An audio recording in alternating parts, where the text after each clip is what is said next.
Yeah, in the summer I did really well. Summer I was now in winter where the sun is out lower.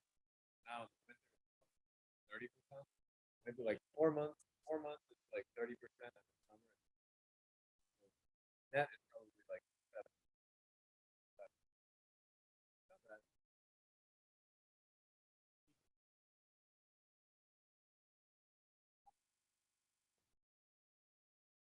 Yeah.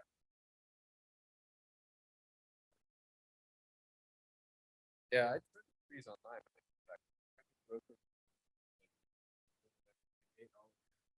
Leaving the money on the solar, cut the trees. So I just leave the trees there. I'll probably put it like a solar patio.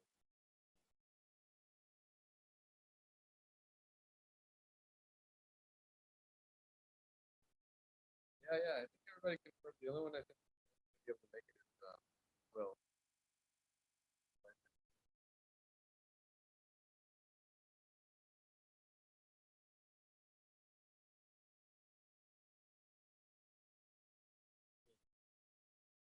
It's yeah. It's people that grant are probably.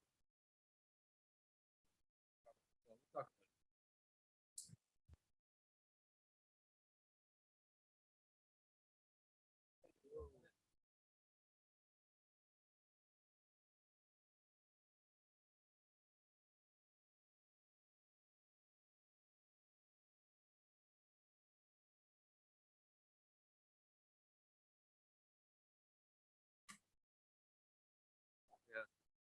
Yeah, that's too. Yeah, I came straight.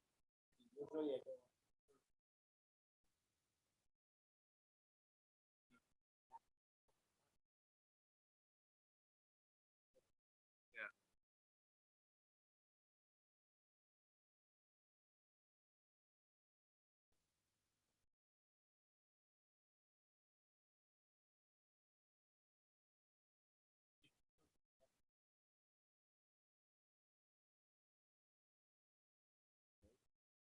yeah. Well, it's better than the commute.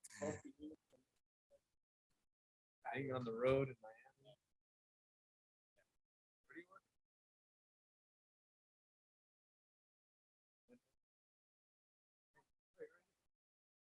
Sure. Yeah.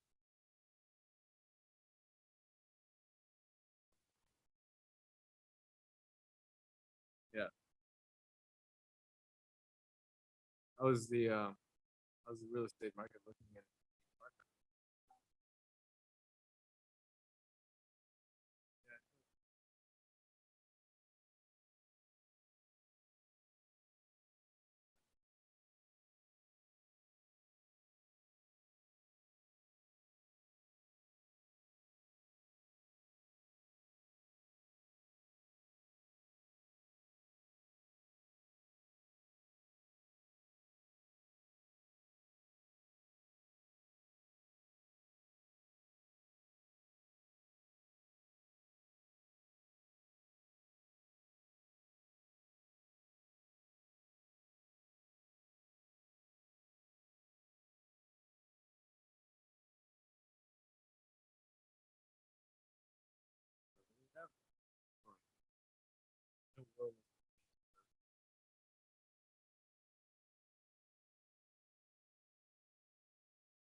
Let's make sure our microphones are on because I noticed there was the other day there was a meeting.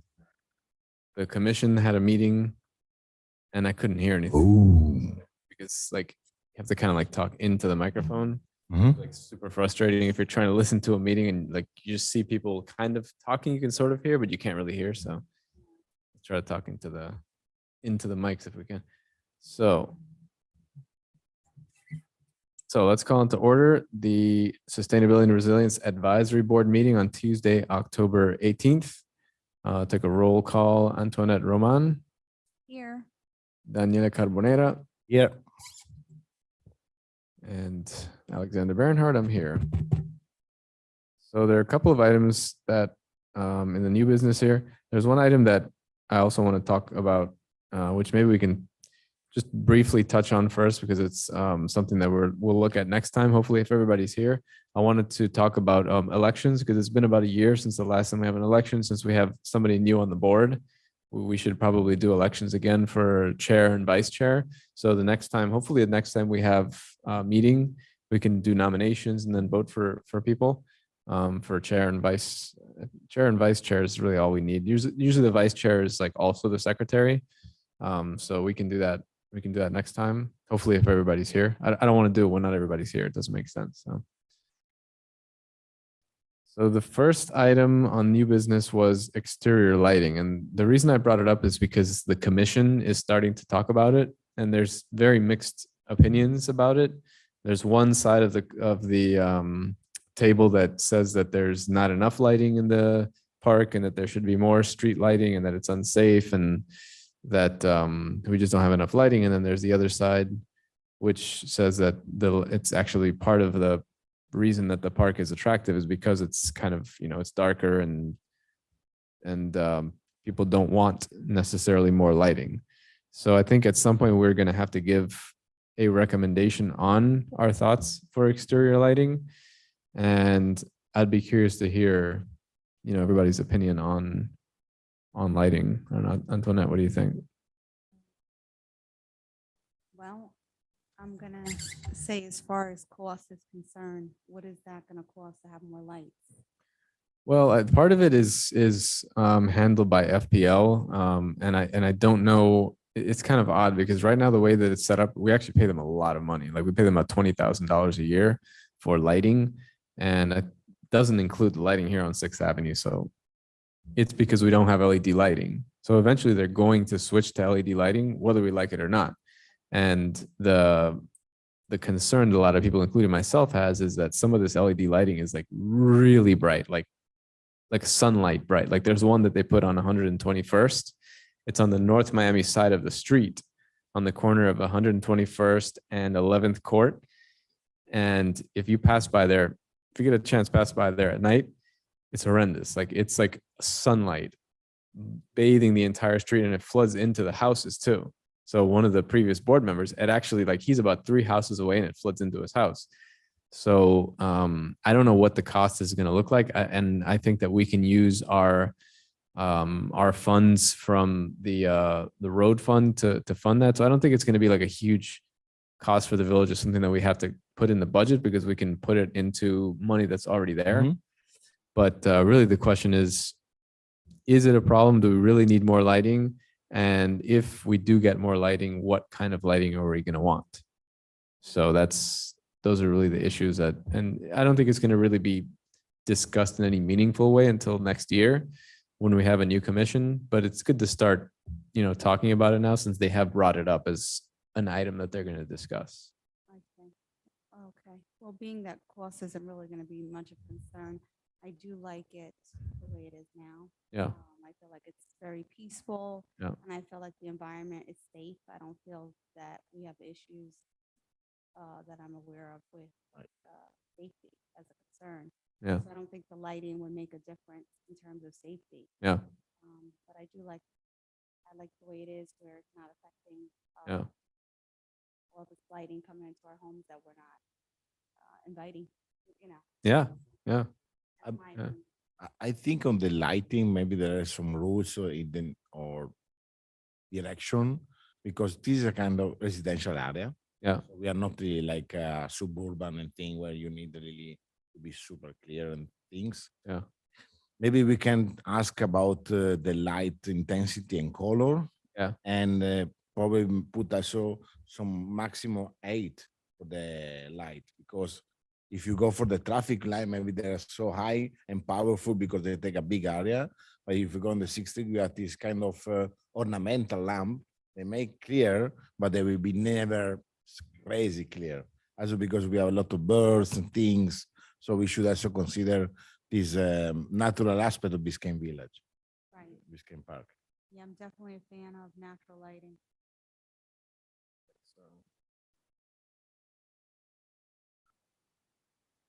So I believe it a little bit more ornamental and possibly a kind of warm color more than sunny, right? Yeah, no, I agree with that totally. I think some people are under the impression that we should just light everything up and light up the streets, which I think is a very small minority.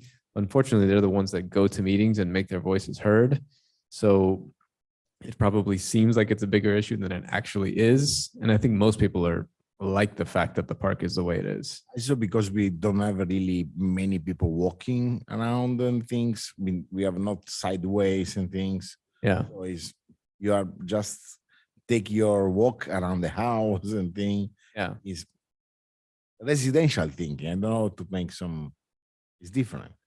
Well, I think some people have brought up the issue that it's not necessarily an issue of like walking, but of like just like, I guess like burglary and things like that. But I don't think there's any statistics that show that. I mean, this is a very low crime community to begin with. And I don't know that any extra lighting is going to address a problem that doesn't really exist in the first place. And it's definitely true with the color of the light. Like if you look at some of these new LED lights, my dad lives on 74th in Biscayne, and that's part of the city of Miami. And so FPL went into it. He used to have a neighborhood. It was kind of like this, and FPL went in there and they lit up the street like it's daytime. It's horrendous. Like every house is lit up like it's daylight. And I guess they couldn't really do anything about it. So we have to be kind of proactive with FPL because I have 2 lights on my street. One of them I can see from my bedroom, and that's just the lights that we have now, those sodium orange lights. And I'm halfway down the block and I can see that. So imagine, I mean, if there's like LED lighting, it can be a real issue. So I do think, we should give a recommendation for natural lighting, anything that does get installed, nothing additional, but if something gets replaced, that it should be like a warm white, soft color that doesn't, because even the lighting here that we have now, that sodium lighting, it's not good for wildlife. And it's not good for sleep patterns either. So, and white, like really bright white LED has this, it's actually called blue light, and it's really bad for human sleeping patterns, of course, animals too. So they are going to change these lights to LED at some point, no matter what. So it'll be good if we have input before they do that, instead of having these things go up and then we have to like sue them to bring them down or change them. So I definitely want to give a recommendation. So I think that those are good points. Natural light, warm white, keep it the way it is. I mean, I would be happy if they took that light away from the corner where my street is, because it's totally unnecessary. So, but there is something which I don't know if y'all are familiar, it's called Dark Sky.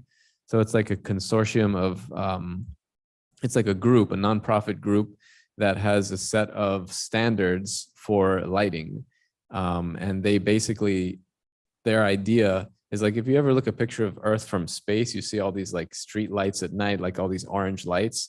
So, and it kind of ruins the clarity. Like you can't look up and see stars because of the fact that This light is they can call light pollution. light pollution. Exactly. So dark sky it's a standard that a lot of cities are adopting, so that basically any lighting that's installed in the city has to be dark sky compliant. So that's public lighting. But the other part of lighting that we haven't talked about yet is residential too. So there's a big issue. Even if you go over here next to the park, there's a bunch of dark houses, and they see one house that installed this super bright lighting that's not only lighting up their house, but it's lighting up the houses around it too. So that's something that I don't know how that can be regulated, but that is also something that they're going to talk about in terms of like some kind of code for what lighting can be used on the house too. Because some house, I mean, I have one across the street from me that it's a floodlight that it just randomly goes off and on every once in a while, and it shines directly into my window. So I can see it in my bed, and it's across the street. It's a bright LED light. So that's another thing that I think they're going to discuss too. So just something to think about, but it's good to start the conversation because I know they're going to be talking about it. So the next one, flood resilience. This is more of like just a big discussion in general about the approach that, Biscayne Park is taking to flood resilience. And right now we have a very single-minded approach, which is just put more drains in. And they're getting a lot of money, like significant hundreds of thousands of dollars. I think like $800,000 to put a couple of drains in. And the issue that I see with that is that these drains are only they're only helping a few houses in the whole park. So $800,000, it's going to just help a few houses, and it's not a long-term fix either. I mean, climate change is not going anywhere. It's going to continue to flood. So those drains might work for like a regular rain event, but if we have something like a hurricane come through here, the drains aren't going to make a difference. They'll make no difference. So this is money that's coming from the county, and I think from the state too. It's not our own tax money that's going towards it. But if we have these monies, I think that we can look at some other like natural options for, maybe things like bioswales, or we have all these mediums with like trees and greenery inside there. There's ways to design the flow of water in the village so it can actually naturally percolate down back into the aquifer instead of spending crazy amounts of money on drains that are only going to help a few people. I don't know this drain structure, but the existing one, there is a way to periodically maintain and clean.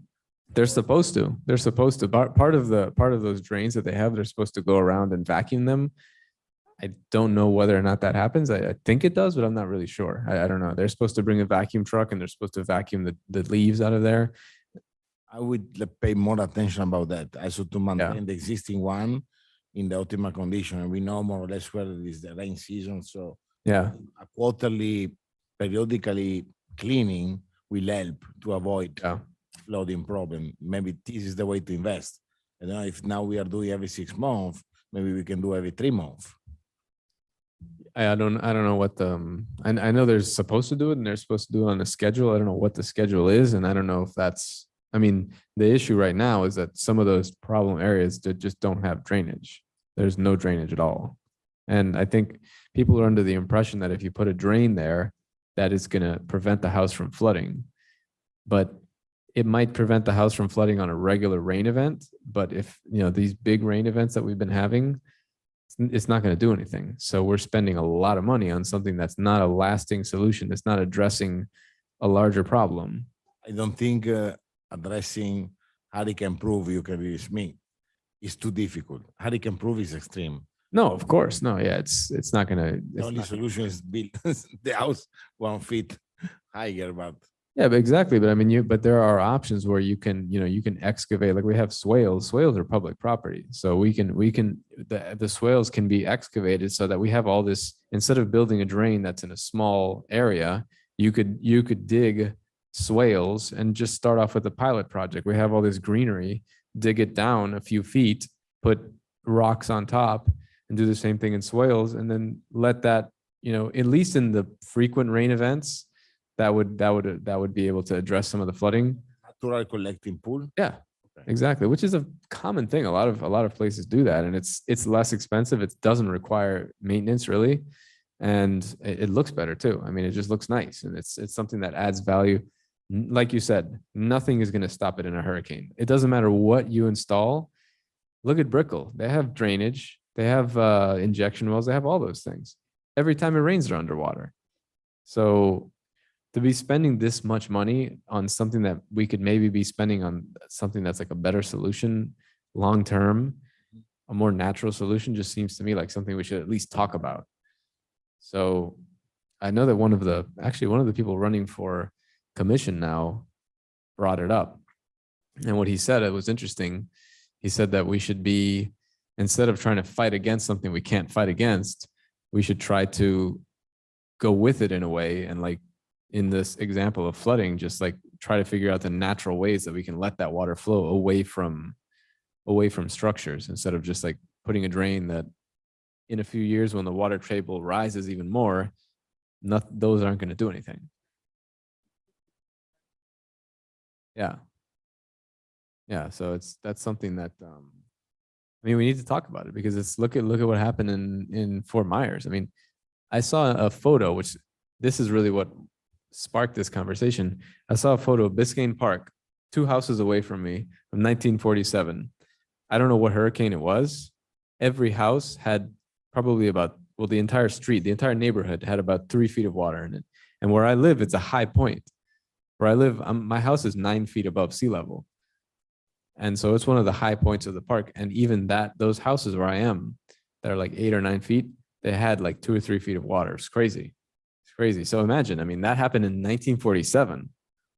Now, It was not even the climate change. no, no. And there was, I mean, they had high tides there too, but imagine now climate change, in addition, if you get the right storm, it's going to flood here, and it doesn't matter what money you spend on that drainage, it's not going to prevent that. So it just seems like I don't want us to be throwing money at something where we could be using that money in a better way. But there are some data you can show, like the evidence of natural shallow drainage, like you said, how much water they can absorb per hour and thing, Oh yeah. versus what they're proposing just to. Yeah, I mean that's really, the village should be the one. They should be like, there's only so much we can do. Like the village, they have a contract that they work with, and we have a group that works on these kind of projects for us, Calvin Giordano. They do these kind of projects when like natural flood resilience and things like that. So they can be the ones to present this to the commission and say, there's one option with the drainage, this is the option with the natural, these are the pros and cons, these are the statistics. But we're not even doing that right now. We're just literally putting a drain in without looking at other options. Calvin Giordano. It's I forget what let's see what it says on their website that they do, but so any kind of infrastructure project that we do in the park, they have like sole, I don't know what it's called, like they have like the monopoly on, they're the ones that do it for us. So like they're doing like some parking modifications on the park that we were talking about. They're the ones that design that. So they're like infrastructure group. Yeah, Calvin Giordano. Yeah, I mean, I've talked to them a couple of times. Some of the things that they said about resilience were kind of like questionable to me, and I've brought it up many times that we don't necessarily, like, we shouldn't necessarily be counting on only one company to do these proposals for us. For whatever reason, they've been there for a while and they're the ones that do it, but I don't know that that's necessarily, I don't know we can do anything about that right now, but at least I know they have some knowledge in that realm. I've seen that, like, if you look at the proposal that they gave to the village for the parking over there in the rec center, they gave some solutions that had natural drainage. So they know about it. We're just not using them for that. So we can already use that resource to get some alternatives. So what else, I'm gonna see if I can talk to the manager, to Mario.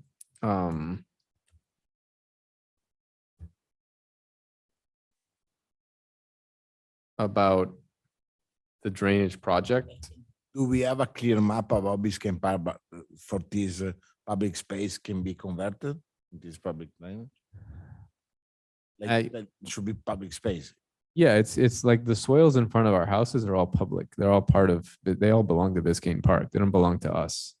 So if the city wants to go in there and do something, they can. They can absolutely do that. So that's up to the city if they want to do that. So they want to do like a drainage project or like a pilot project. I mean, they're probably going to want to get, people to sign off on it, whoever's house it is. I'd be fine with them doing that in front of my house. I don't have the huge flooding issue, but on 2 houses down on the corner of 120th and 10th, it always floods.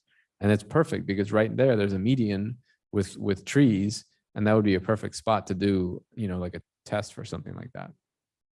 And I don't think it would be as expensive as $800,000 for a drain that in 10 years is probably going to be worthless. So I'll talk to Mario about, I think the ones that they're working on this year, it's already a done deal. Like they already have the contractor lined up and everything like that. But maybe for the ones next year, we can look at alternatives. The good thing about Mario, he's open to these things. So when I've talked to him, he's definitely, he's open to these kind of ideas. So let's see.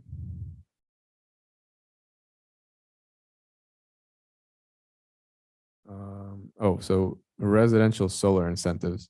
And Daniela, you can probably talk a little about that too. So with the infrastructure, what's it called? The Inflation Reduction Act, they renewed the solar incentive and they actually increased it back to 30%. So yeah. So residential solar starting in 2023 is going to have the 30%.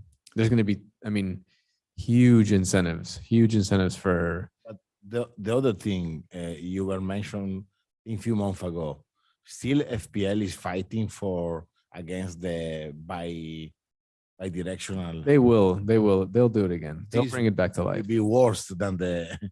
They'll bring it back to life. Yeah, they'll bring it back to life. I mean, for now they haven't gone after, it, but they're trying to find a way to do it. So they'll keep trying. They're going to keep trying. Right now they're not actively doing it, at least not in a legislative way, but they're losing money. Having said that, like you and I with solar, do you have solar in your house yet? Yeah. So like if right now, like if we produce more energy than we consume, they give us a credit for the next month. But the problem is you still have to pay a minimum fee. So like for 5 months over the summer, I produced all of my electricity, but even so, I still had to pay FPL $30 a month, which doesn't sound like a lot, but it used to be $10 a month.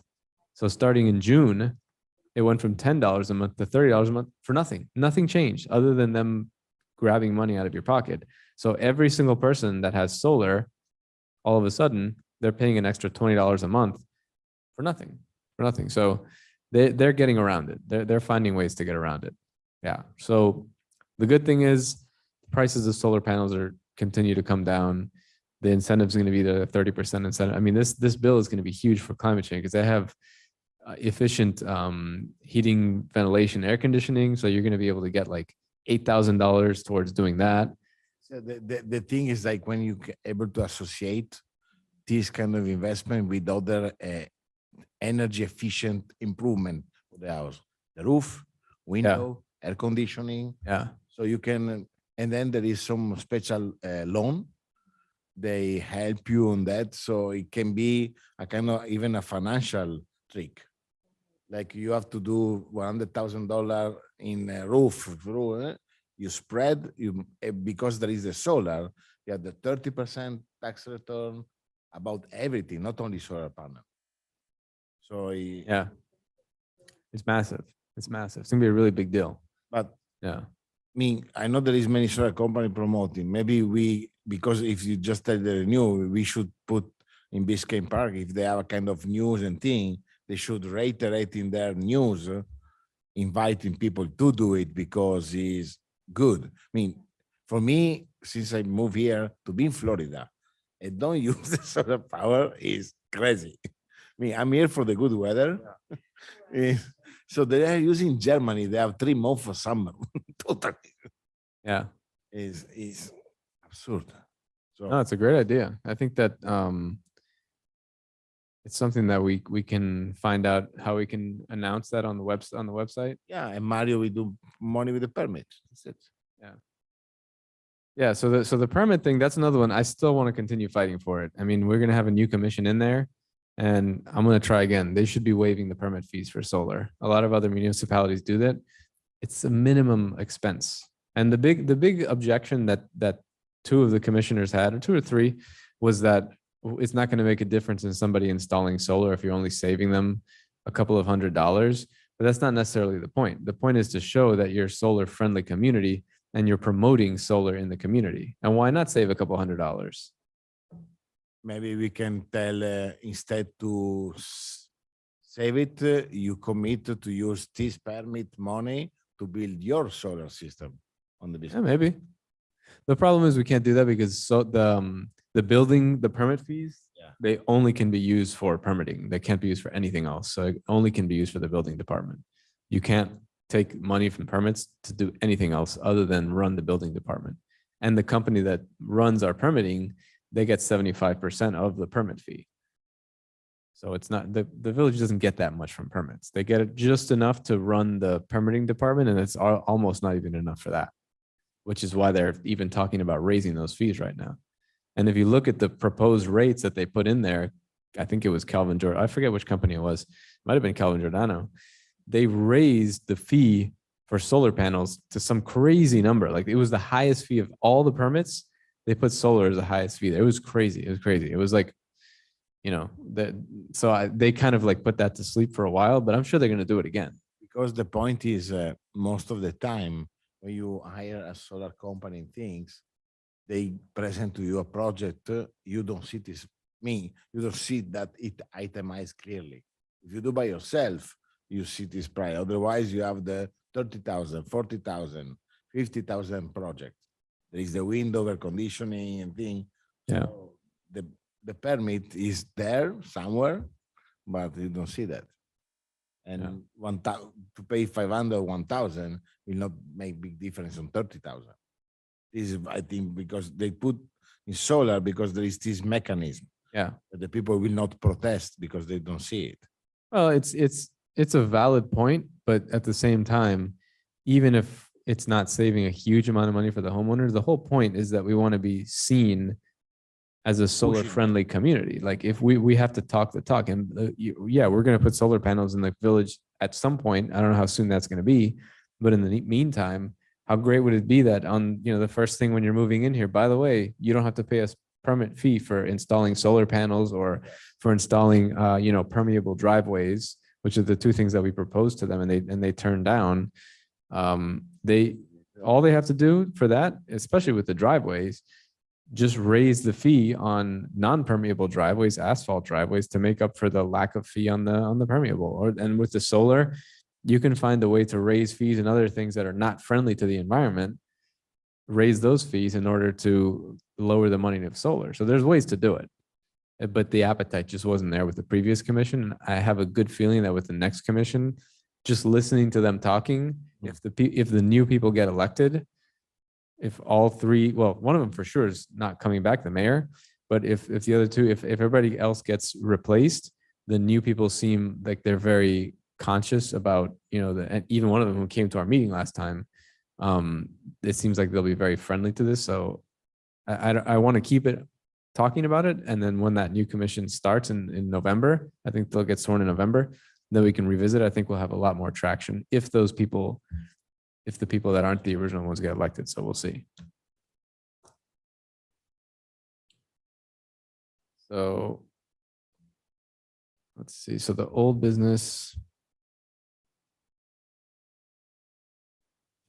Oh, did you all receive the minutes from the last meeting?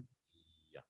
So we just need to vote to approve those minutes. Let's see. That should have been the first thing that we did. So let me just.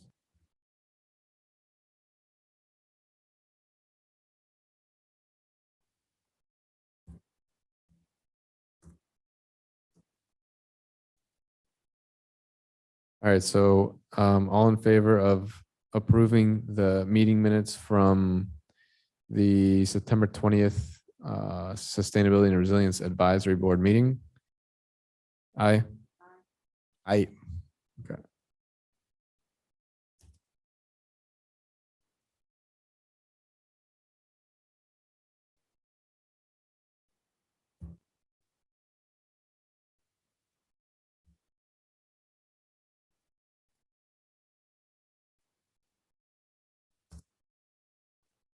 Okay. So old business.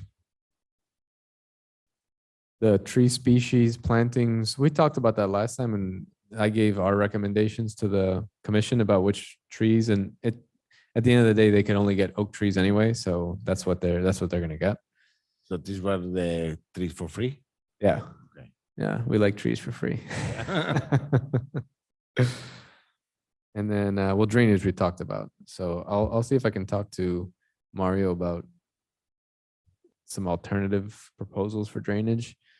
And then I also want to see where they are with that parking situation over there in the rec center, because what the company Calvin Giordano, they kind of were going against their own original recommendation for the resilient option, and then they were talking about a permeable asphalt, which is just like, it's like kind of like snake oil. I mean, the asphalt by its nature, it can only be permeable if it's not compressed. And basically permeable asphalt, they'll show you a video of like somebody spraying a hose onto permeable asphalt and you see the water just like absorbing. The problem is it only does that for the first few months because it ends up getting clogged up with dust. Yeah. And you have to maintain it with a vacuum. You have to vacuum it like every month. Not going to happen. They don't even vacuum the drains here often enough. How that work with the streets? Like I think in Europe there is kind of particular one is draining because the porosity is high. Yes, it's that. But the problem is that you can put that in, but there's a few caveats. Number one, if something heavy drives over it, it compresses it together and it loses the porosity. But even more so, dust gets in there over time and it loses all the porosity. So unless you're constantly vacuuming it, it's going to lose the porosity. And unless we can guarantee that that maintenance is going to happen, it's a huge expense to have. You basically have to do it every month. So by the time you do that, you can put actual permeable surfaces like turf block or gravel, whatever it is, and it requires no maintenance. So I want to find out what the status on that is, because I mean, we gave our recommendation on that, which is to use the most permeable option. But the last time they were talking about it, it seemed like that's not what they were going to do. So.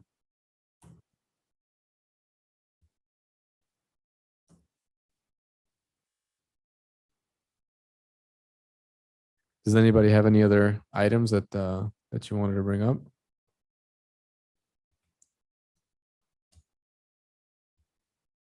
Okay.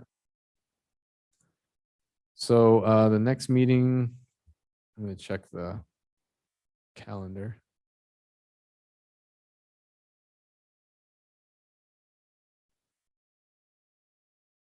So hopefully, if everybody's there, we can do the elections and just think about whoever you want to nominate. You can nominate yourself for anything if you want as well. The election of will be 2nd of November, right? No, the election for the commission and things. I think it's the 8th. Yeah, and usually the 8th. Yeah. So when they will be in charge?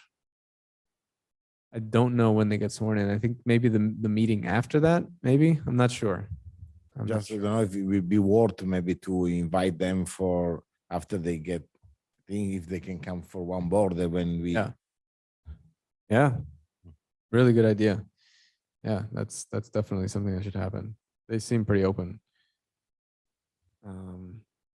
Yeah, I mean, if anything, just like get informed on who the candidates are and just like see what they stand for and see if it's in line with what you want, because there's some pretty stark differences between the new ones in general and the ones that are currently in place. So it's good to know before you go in there who you're voting for. Obviously, we can't endorse anybody, but it's good to be informed.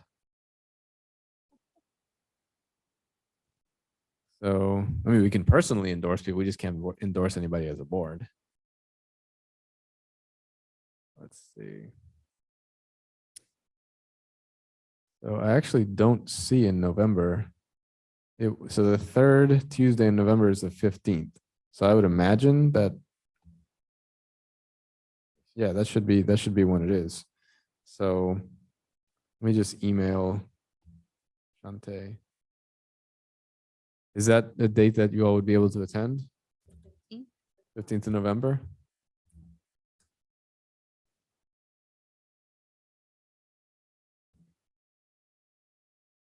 Yeah, is there? Oh, nice. Very nice. Oh, you're going to be jet lagged. Yeah, you're going to be jet lagged. Okay. Even in worst case scenario, if you fill out that you can log on to the online. Yeah. Yeah. But if you're not going to be here, I would actually think maybe we should do it a different day, just because I want to, like, everybody has to be here for the elections. I don't want to not have somebody here for the election. So maybe we should look at another day. Check maybe Biscayne Park even the following. Because we have that Thursday is open the 17th. Would that work for you, Daniela? Yeah, I mean, It works for me. I'll make it work. So Thursday, November 17th. Mhm. All right.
Calendar.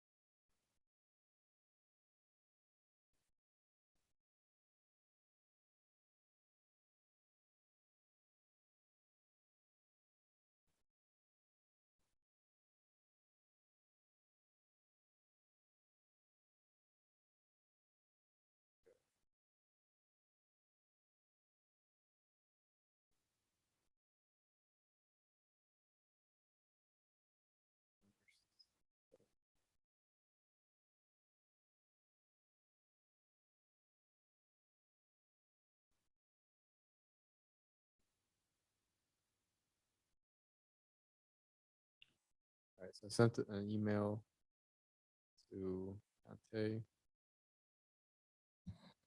and hopefully Will and Kate can attend as well. And I asked her just to let them know that we'll be doing an election. That way that hopefully they can be there for that. So that was it for me. Does anybody have anything else before we adjourn? Nope. All right.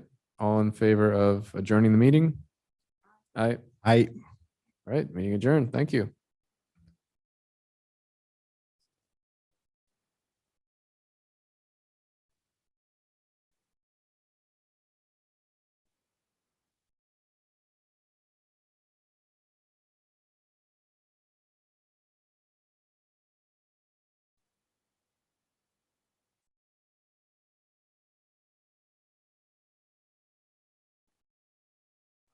No, so that is just going to be for the board members, so the chair and vice chair of our board. And then, no, I mean, the commissioner, that's just going to be like the regular November, right, Tuesday. I think it's usually, I know it's a Tuesday, so whatever that day is. Tuesday the 8th, yeah.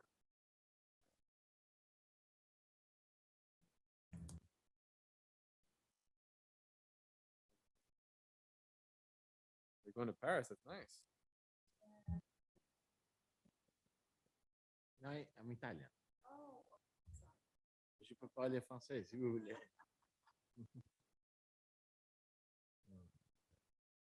No, I mean.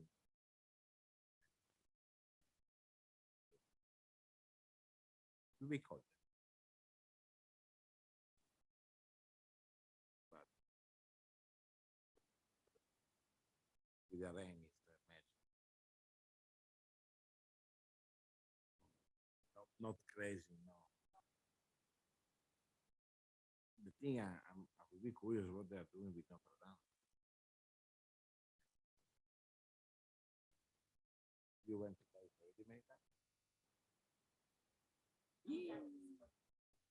How many days? Good, good, good. Mhm.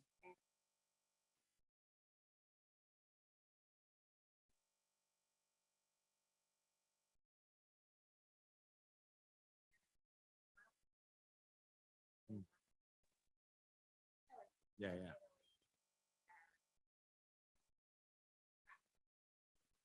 To what I suggest when you go for Europe, if you can pick the guys there, this tour bus,